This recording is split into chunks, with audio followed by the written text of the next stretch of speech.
Most people think fasting is just about skipping meals. But what if I told you that when you fast matters more than how long you fast? Because your body doesn't treat every hour of the day the same.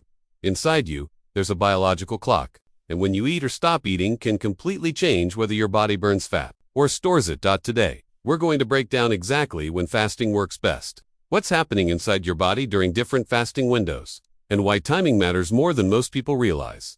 And by the end, you'll understand how to choose the right fasting window for your body, not based on trends, but biology. The hidden clock inside your body. Your body doesn't run on willpower. It runs on a clock. Every cell in your body follows a 24-hour rhythm known as your circadian rhythm. This internal clock controls hormones, digestion, metabolism, and even how efficiently you burn fat. When you eat in alignment with this rhythm, your body works with you. When you eat against it, your body resists storing fat, increasing hunger, and slowing metabolism. This is why the timing of your fast matters just as much as the length. What actually happens when you start fasting? You stop eating, your body doesn't immediately burn fat. First, it burns through glucose, the sugar floating in your bloodstream. Once that runs low, your body turns to stored glycogen in the liver.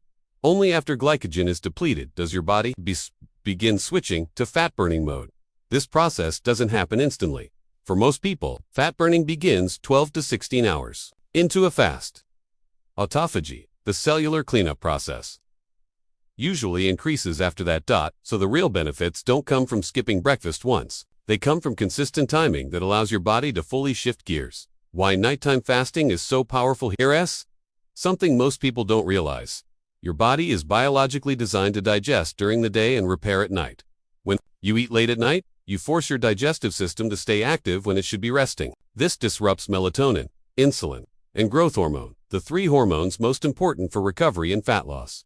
When you stop eating earlier in the evening, your body gets a longer overnight fasting window without extra effort. That's why people who eat earlier and stop eating 2 to 3 hours before bed often sleep deeper, wake up with more energy, lose fat more consistently. It's not magic. It's alignment, the best time window for fat loss for most people.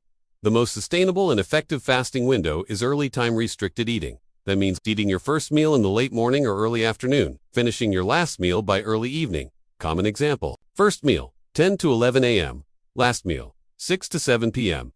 This gives your body a long overnight fast, while still allowing enough calories, nutrients, and flexibility. Your insulin sensitivity is highest earlier in the day, your digestion is stronger, and your sleep quality improves. This combination is what allows fat loss to happen naturally, without extreme restriction. Why late-night fasting backfires for many people. Many people skip breakfast, eat late, and think they're fasting correctly. But late-night eating sends mixed signals to your body. Blood sugar stays elevated, insulin remains high, melatonin gets suppressed, and instead of deep sleep, your body stays in a semi-alert state. Over time, this leads to poor sleep quality, increased cravings, slower fat loss, higher cortisol levels. The body starts holding onto fat because it perceives stress, not safety.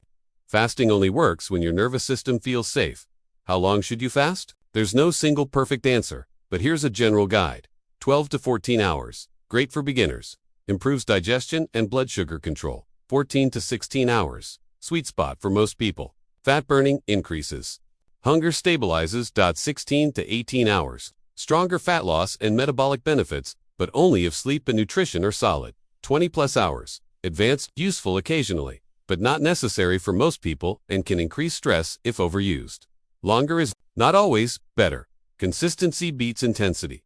The role of autophagy. Autophagy is your body's internal recycling system. It removes damaged cells, cleans up waste, and helps tissues renew themselves. This process ramps up when insulin is low and energy intake is reduced. But here's the key. Autophagy doesn't require extreme fasting. It increases gradually and works best when supported by proper sleep, adequate protein, low inflammation, regular fasting, pattern starving. Yourself does not increase autophagy, it increases stress. Why some people feel worse when fasting makes you feel dizzy, anxious, or exhausted. It's usually not because fasting is bad. It's because you're undereating protein. Your dehydrated electrolytes or low-stress hormones are high. Your body interprets this as danger, not healing. The goal of fasting is metabolic flexibility, not punishment. The real goal of fasting, the goal isn't to eat less forever. The goal is to teach your body when to burn fat, when to rest, when to rebuild. Once your metabolism adapts, fat loss becomes easier. Even when you're not fasting every day. That's when fasting stops being a struggle and becomes a tool. The bottom line, the best time to fast is the time that works with your biology, not against it. When you align fasting with your circadian rhythm, your hormones stabilize, your energy improves, and fat loss becomes sustainable. Fasting isn't about starving, it's about timing, and when you get the timing right, your body does the rest.